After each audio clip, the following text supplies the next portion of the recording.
All right, everyone. Welcome to Pac-12 Breakdown. It's a Wednesday night at 8 o'clock on the West Coast, 11 o'clock on the East Coast, and this is your home for Pac-12 football each and every Wednesday. And, of course, we've got the bowl games with two wins under the belt of the conference, looking at Arizona winning and also Utah hanging on against BYU 35-28. And looking over the next week, we've got five big games, considering that the Pac-12 has no college football playoff rep. So can the conference bludgeon its way in dominating these other games to some level of conversation as being possibly the best conference in college football? That's for the thinking fan, because we as well know, as we bring in Nick Dempsey of Rule of Tree and also Conquest Chronicles, and also Kaylin Jones, who represents House of Sparky, that there's no way that the Pac-12 is going to be considered the best conference by most fans this year, because the conference will not participate in the playoff. But again, for the thinking fan, it needs to delve a little bit deeper. So, Kaylin, let's jump in on these bowl games and start with these five over the next week and what you're looking for, maybe a matchup that stands out for you. Well, I think it's the first one when you're talking about the Sun Bowl between Miami and Washington State. Washington State obviously having one of the more successful campaigns in recent seasons, and you're going against one of the more, I guess you'd say, renowned universities, at least for people within my age group. When you're talking about the Miami Hurricanes, you definitely want to see whether or not or how high scoring that has the potential to be when you're talking about the quarterback play of Luke Falk and Brad Kaya. I know that Miami's offense ranks as one of the top passing efficient, one of the top explosive passing units, I believe, if I looked at correctly, and that's according to the advanced stats glossary that is provided on SBNation.com.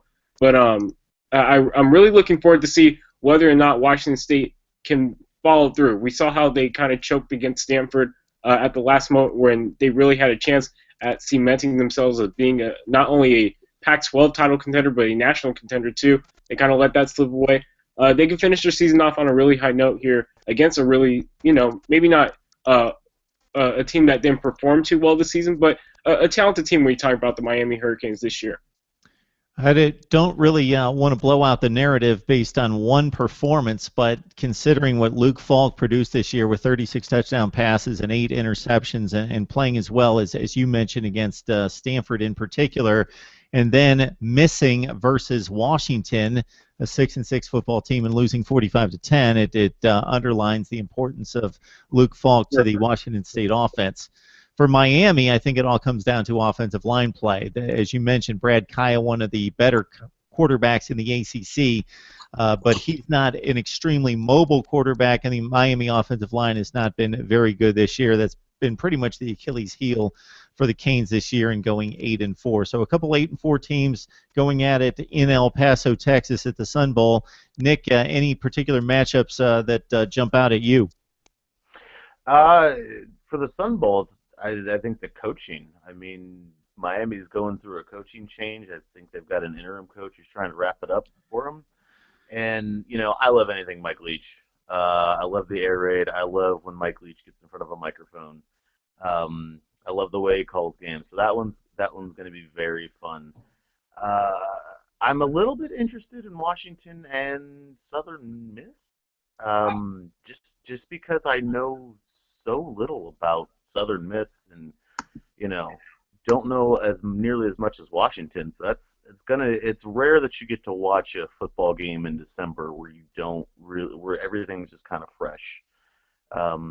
And that's always kind of exciting to me. I like when I can watch a game and there's new things, like it's interesting. So that one should be interesting, but nothing's ever as interesting as Mike Leach. So that's the one I'm looking forward to on Saturday. Yes, he's not bland, he's not dull. He will say something, do something, or pull some sort of stunt that will either bring a smile to our faces or have us scratching our heads. Yep. So I just quickly ranked these bowl games, the next five over the next week, in terms of my watchability, and I'm a hardline guy, old-fashioned purist, so USC Wisconsin jumps out as the game that I need to see. That's number one. Number two, I would normally say UCLA and Nebraska because, again, I go for the brand names and the big names and the household names. But Washington State, Miami, considering Nebraska being 5-7, really jumps out as being, I think, along with North Carolina and Baylor and TCU and Oregon a little bit later in the bowl season, as the most exciting, with the potential of being exciting games that we can see on this bowl schedule. Would be those games. So I'm looking forward to Kaya and Falk dueling it out in El Paso. UCLA, Nebraska. I think the Cornhuskers could make it close, despite UCLA being clearly the better team. I expect the Huskers to make it a decent game. Then I'm going to go Cal Air Force again. The differing and contrasting styles jumps out to me, as well as Jared Goff and his last audition for the NFL. Washington Southern Miss. Nick, I'm not buying into the curiosity concerning the Golden Eagles of Southern Miss, but I do get it. I do get it. A lot of people love to see teams that they've never seen before, and yes, I'm making it through the Northern Illinois Boise State game, and well, that was like 55-7. But those type of matchups right now. But I really love to see when the big boys lock up, and so that's what I'm looking out for there. I would agree with you, but I'm thinking back to like a day or two ago. Who was it? The Western Kentucky Hilltoppers and the South Florida Bulls. I didn't even think the alums of those schools were excited about that game. But man, I watched that end to end, and that was about as exciting of a football game as I think I could have. If you would have drafted it up as a movie, you're right. It was a really good game. Very interesting. Having said that, I get that. Not a single person was like, "Oh yeah, that's must-see TV for a Tuesday afternoon," or whatever day it was. I get that, but I do like the sort of Rose Bowl style matchups between Big Ten, Pac-12 teams, just teams that didn't exactly put up a Rose Bowl worthy performance. But I like the oddball matchups because that's where you get just the quirky results. See, the difference between us, though, Nick, is I like the oddball matchups, too, because I loved that game, too. I got into Western Kentucky and South Florida, but they were playing each other. I don't like when the Power Fives play. I'm not getting excited about Arizona playing. I can't even remember who they played. New Mexico. Kalen, when you look at this batch of 5 games over the next week, who do you think it weighs a little bit more heavily on it to get a W and win the game? Do you think some of these games are more important for certain Pac-12 teams versus others? Well, certainly you could say that for USC and UCLA just because of the prestige, I guess you'd say out here in Southern California. You definitely don't want to finish off the year on a bad note, especially if you're UCLA, where you kind of drop the USC matchup. You've kind of lost all your momentum as being the top team in Southern California, and then even looking at USC, the tumultuous season that they've gone through, you don't want to finish that on a low note against a Wisconsin team that's kind of been up and down throughout the year. And same with Nebraska, they haven't been impressive at all this year, really being at 5-7. I mean, they're questionably in a bowl game in the first place. So if UCLA is to struggle even at all, which I believe they will as well, Mark, it's not going to look too good for either of the two top, I guess you say, prestige teams in the Pac-12. But other than that, maybe Washington, you definitely don't want to finish off a season 6-7 where you've shown promise and you've displayed your flaws as well. But I definitely think they're a capable team. They're a young unit. I think they can finish off the year with a bowl win and cap it off following their Apple Cup victory. I think it'd definitely be a positive mark for a team that I think will be able to compete with the upper echelons within the conference next year. Hey, Nick, we had the discussion last week about the importance and relevance of the bowl games, and we had differing opinions across the panel, although we shared some insight as well. Do you think that these games, I think it's pretty obvious, they gain and carry more weight and reality based on the higher seedings, and certainly the playoff games are a whole other level. But and as we go down in regards to the perception of the conferences and the judgment and criticism of the conferences, do they carry less weight as we go down the seedings? They're not all created equal, are they? No, I don't think they are. I think if you look at, if you see a conference that wins like their bottom 6 bowl games, but then they go out and say the Rose Bowl or the playoffs and they just get smoked, it that's the perception you're going to get, is that you're not a strong conference. I think of like back to the Jim Tressel days at OSU, where the Big Ten did fairly well in bowl games, but then Jim Tressel would go to these national championship games and just get thumped for 60 minutes, and everyone thought, oh, that's the best the Big Ten can produce, and they're awful, so they're not a good conference. So yeah, I don't think they're all created equal. I think it's better to win the big games, even if you lose most of the rest. But yeah, I think perception-wise, the ones everyone's watching and talking about, those are the ones you need to win in terms, especially if you want to, make that argument that you're a strong conference. Hey, Caitlin, more so than any time in recent memory for me, I don't know who the best conference is. I would not, without crunching numbers and certainly seeing these bowl games and playoff games being played, I can make no judgment on who the best conference is. I can't make a judgment on the worst conference. I think it's the Big 12 or the ACC, but I'm not even thinking that they're that much worse than the Big 10 or the Pac-12, or I don't even know that the SEC is the best conference. I don't know. I want to see these games played. So that being said, and understanding, I think we all do, that regardless of reality, the perception is going to be that the Pac-12 is probably not the best conference because they can't produce a champion and they're not even in the playoff. But what do you think the Pac-12 needs to do to make a reasonable statement that, hey, we're as good as anybody? Well, I mean, it's definitely difficult to when you're not in the playoff, but I think Stanford making a statement in the Rose Bowl will certainly be important. They'll, against Iowa, being a Big Ten team that really only dropped one game. I think that'll be a telling game, not just for the Pac-12, but for the Big Ten as well, whether or not Iowa is a legitimate team, even though they were able to hang with Michigan State for as long as they did, as well as Stanford for them. If they're able to end up blowing out Iowa, then the question goes whether or not they deserve to be in the conversation for the college football playoff in the first place. But speaking on the rest of the conference as a whole, you just have to make sure that you're dominant. You can't have any wishy-washy displays like we saw with Arizona against New Mexico in the first matchup. I mean, even Utah against BYU, you kind of put them under question considering Utah was one of the top teams in the conference for so long this season, and they kind of tailed out. Even though they jumped out to a 35-0 lead, they still didn't comfortably end up winning the game. They only won by one possession. There's a lot of potential for some of the other games, too, when you're talking about, again, like Washington State against Miami. That's definitely going to be a chance for maybe the lesser teams or a team that is considered to be lesser within the conference to make a statement, as well as you have teams like Cal who should soundly win. Who knows, they probably won't, but it's just a matter of, handling your business, I guess you'd say. The Pac-12 just needs to make sure that finishes off the season well.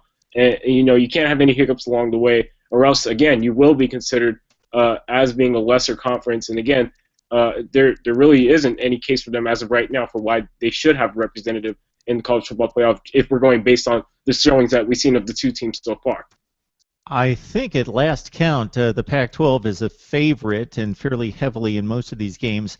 Like 8 of the 10 games, and the other 2 are toss-ups, basically, is the last that I saw. So what I think is going to hurt the conference is that there is a favored status in most of these games. And if you're looking at the best win that could possibly come off the board for the Pac-12, it's the Rose Bowl. Iowa's the highest-ranked team. They're the most.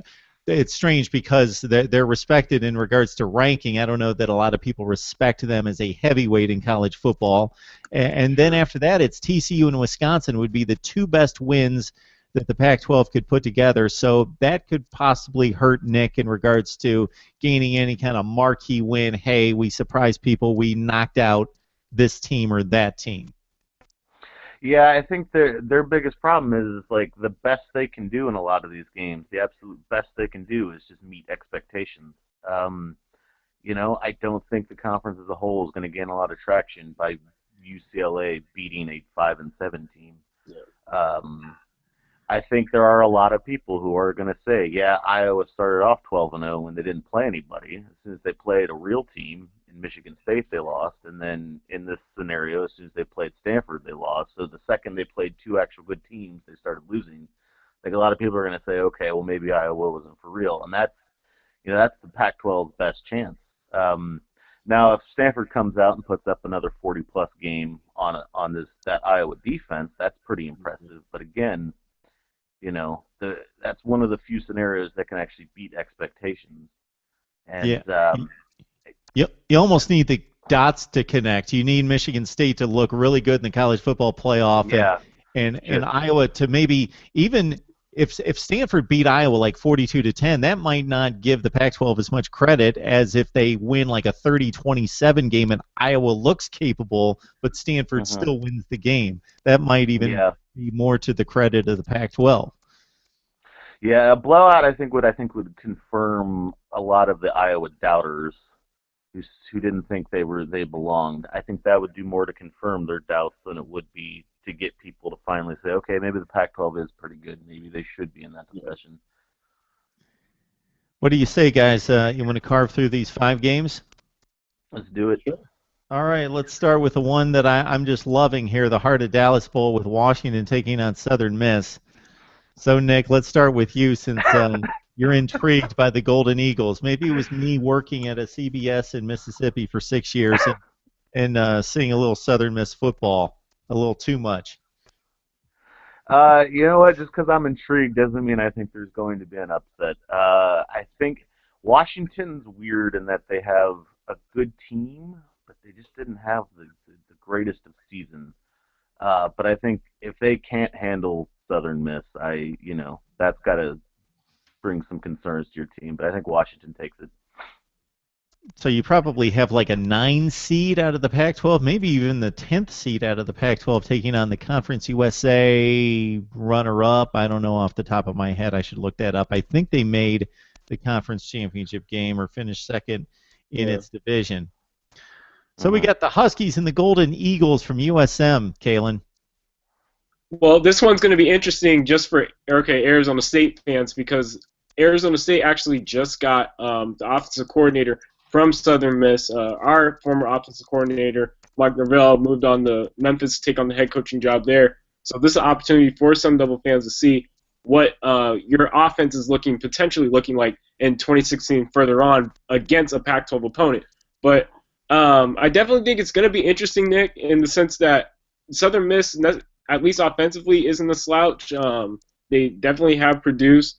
I can't remember what the quarterback's name. I think his name was Nick Mullins. But he's pretty talented. But again, I think, like you pointed out, Washington kind of shows up at weird times throughout the season, and mostly because it can be attributed to the fact that they're a young team.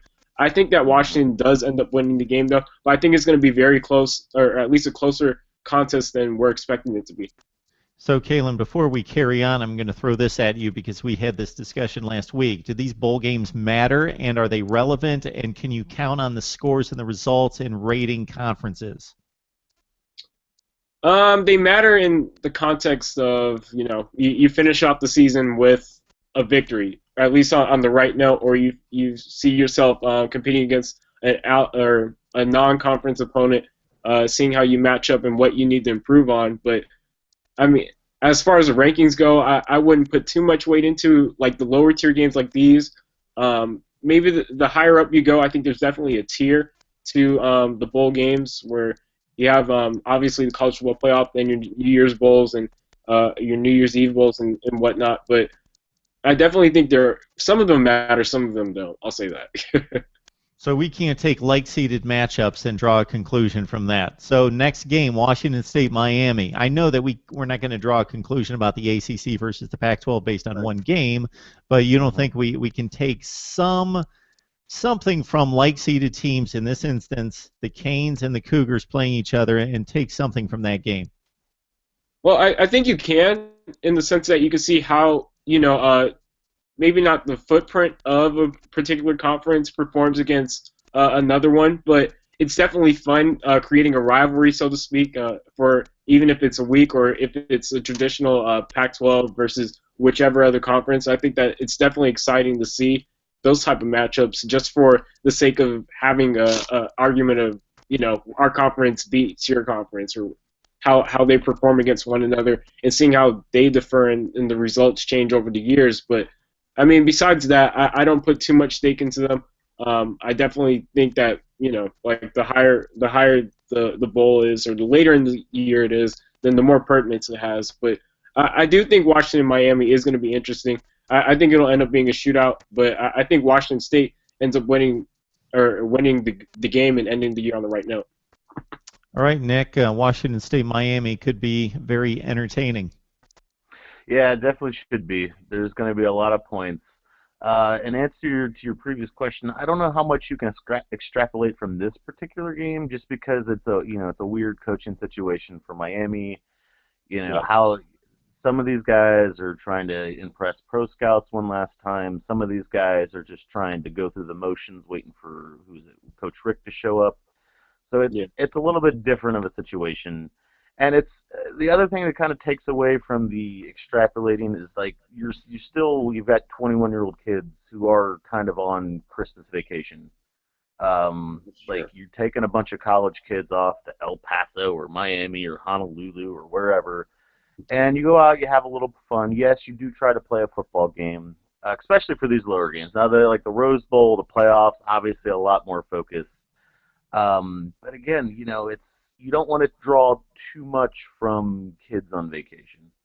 But a lot of points. Sorry, to get back to Washington State, a lot of points. I'm excited for this one. I'm on record as being a big fan of Mike Leach, and I fully support his 64-team college football playoff. I'm just going to say it, get it out there right now. Let's make that happen. All right, Nick, I completely understand what you're saying about not we should in reality take a lot from these games, but I don't think we have any choice because that's the only time that these teams consistently play seed versus seed. Right. So I do take something from it. Again, not one particular game so much, but the narrative across the board because they're like seeded teams playing each other.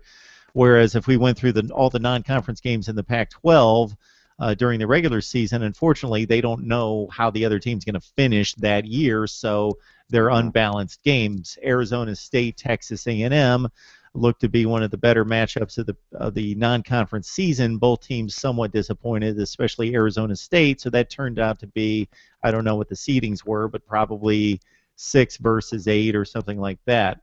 And we had other matchups like that. So here we have like-seeded teams playing each other.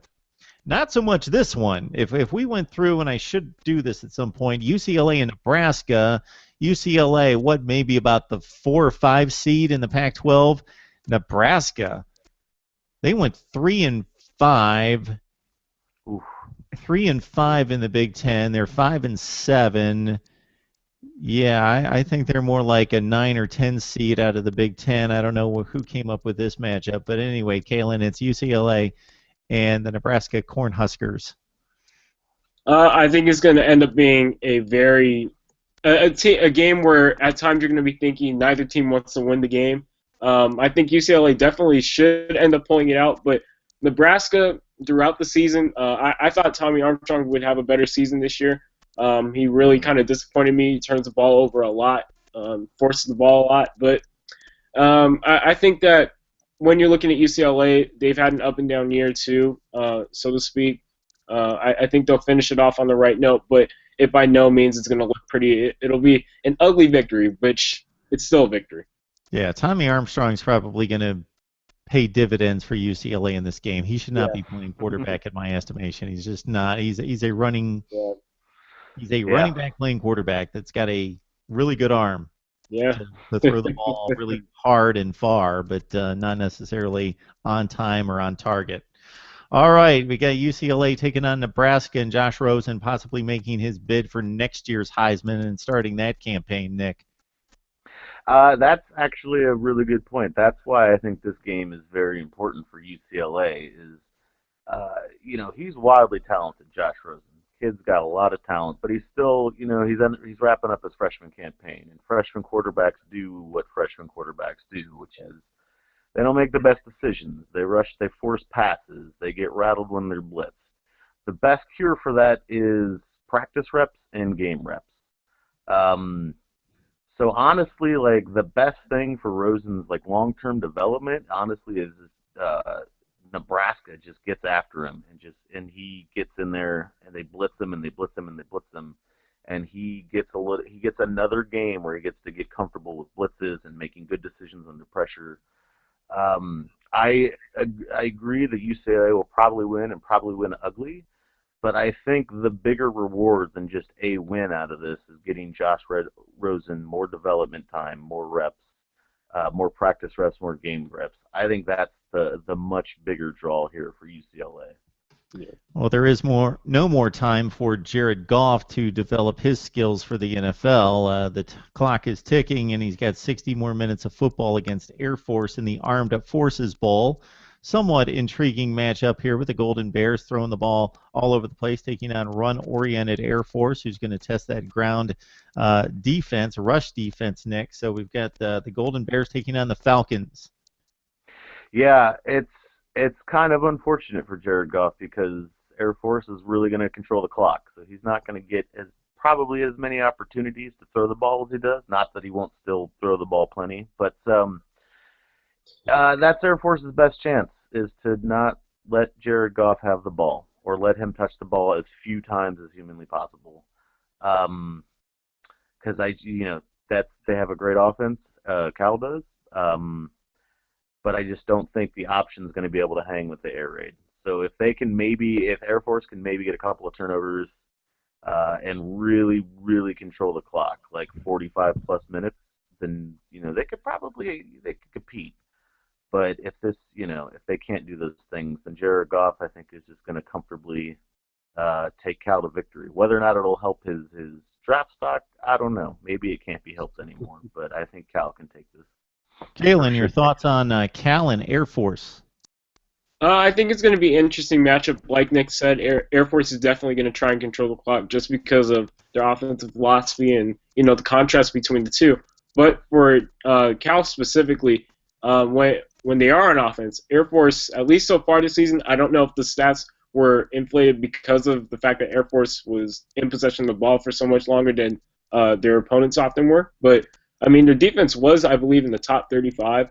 I gotta look that up, but I think it's definitely going to be a good matchup for Goff. At least seeing what he's able to do in limited amount of time, not necessarily passing the ball, but in a little limited amount of possession time. It'll be interesting to see what Cal can do, and whether or not, if this turns into a shootout, then whether Air Force can keep up with Cal. But I give the edge to Cal in this one just because of the fact that they do have Jared Goff, who more or less has shown up when the team needs him to, especially as of late. The way that they ended the year against Arizona State is definitely influential in me saying that. But I think Cal comes away with the victory here. Kalen, USC lost 5 games, but they also came within 1 score at some point late in the fourth quarter of taking the lead against Stanford to get to the Rose Bowl and be the Pac-12 champion. So kind of a scattershot team in regards to trying to predict which USC team's going to show up, the extremely ultra-talented team or the one that's a bit thin and beat up and not able to stop anyone on defense. USC taking on a Wisconsin team that finished 9-3 in the Big Ten. Man, I really want to. I wish I could say that USC would comfortably win this. I think this one would be close as well. I don't think it'll be particularly high scoring, although, again, I think the keys are for USC just to make sure you keep the ball in your playmakers' hands. It's Ronald Jones and Juju Smith. You consistently get them the ball and feed them throughout the game. You give yourself a better opportunity to win. But I think defensively is going to be interesting for USC. I think that's where they'll end up winning the game, whether or not their defense can slow down Wisconsin, which, again, they're going to be bruising USC and try to run the ball and pound it against them, the way that we've particularly come to know other teams in the conference try to do against USC. But I think I really want to give the edge to USC, but I feel like Wisconsin is going to edge this one out. I just feel like the way that USC season has gone, it's been up and down throughout the year. They get the victory against UCLA, but I don't think that after dropping the matchup against Stanford, I think they really tail off here and drop it against Wisconsin. Some people might be surprised if they're seeing Wisconsin for the first time this year is that they did not rely heavily on the run. The vaunted rushing attack wasn't what it typically is. Corey Clement, one of the best returning backs out of the Big Ten from 2014, got hurt early. They really juggled a number of running backs. The offensive line had four freshmen playing up front for the Badgers. At one point, they were last in the Big Ten in rushing until late in the season. Again, they relied on Joel Stavi and a defense that was ranked in the top 10 nationally in scoring defense and yards allowed, with Michael Schobert is one of the best defensive players in the country. So the Badgers come in pretty solid. The three teams that they lost to, pretty serious: Alabama, Iowa, and to a lesser degree Northwestern at 10-2. So the Badgers pretty much beat who they were supposed to and lost to the teams they were supposed to lose to. So Nick, you know this USC team about as well as anyone. So which team shows up from USC against the Wisconsin team that's probably going to show us a little bit more of a team that we expect to see? Yeah, I wish USC was that consistent where they were one team for an entire game, even if they were a different team for a different game. But it's usually you get one USC team in the first quarter, a different USC team in the second and third quarter, and then the USC team you saw in the first quarter may or may not show up in the fourth. That's who showed up. That's the USC that showed up against Notre Dame, against Stanford, against a lot of their big games. There's going to be a lot of running in this game. USC is going to run and run and run some more. Wisconsin's probably going to do the same. Um, it's going to come down to, I do like Wisconsin's front seven on defense, very stout. They're going to have to step up and slow down that run, and maybe, force Kessler to beat them through the air. Can they do that? Maybe. I'm not sure, but if good USC shows up, then I think the Trojans can absolutely take this game. If the USC that showed up in the fourth quarter against Stanford in that Pac-12 game shows up, yeah, I'll take Wisconsin. Probably to win pretty comfortably. Which one shows up? I think good USC will show up. And honestly, I think the consequences for this game aren't immediate, but they will be, especially if they lose this game. They had just hired Helton, and Helton comes out, loses to Stanford, then loses the bowl game. Then next season he's got Alabama to start it. Probably not an easy win there, if a win at all. So now all of a sudden your new head coach is 0-3. So losing this game won't have dire consequences right away, but down the road it really could. So I think USC is really going to have to show up and win this game. I think they can, but they can't have another sloppy first quarter and a sloppy fourth quarter and hope they win it in the middle of the game.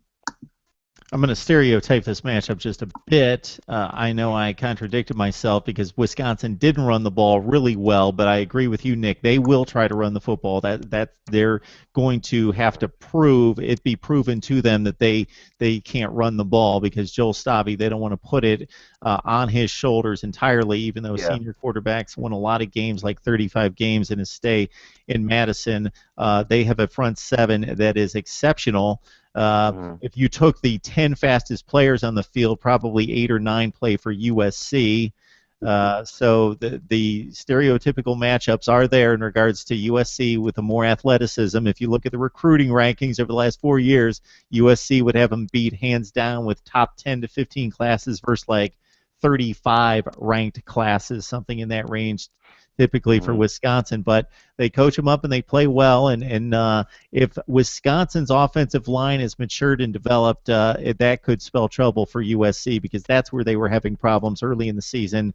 Didn't have the typical NFL type offensive line at Wisconsin, but it's come along, it's gotten better, they've won games, and with that 4 weeks of practice, they could be really good up front running the football. More so than they've been this entire season. So should be interesting. I'm looking forward to all the games to various degrees, but that's the one I would watch if I could only see one. But I expect to see more than one out of that batch of 5. We got Kalen Jones from House of Sparky and also Nick Dempsey from Rule of Tree and also Conquest Chronicles joining us on Pac-12 Breakdown, and we encourage you to join us each and every Wednesday night, 8 o'clock Pacific time, for the best bloggers in the Pac-12 breaking it down as we look toward the Rose Bowl and the other Pac-12 matchups next week. So, guys, Merry Christmas, Happy Holidays. Thanks for jumping on board once again. Absolutely. You too. Merry Christmas to you, Mark.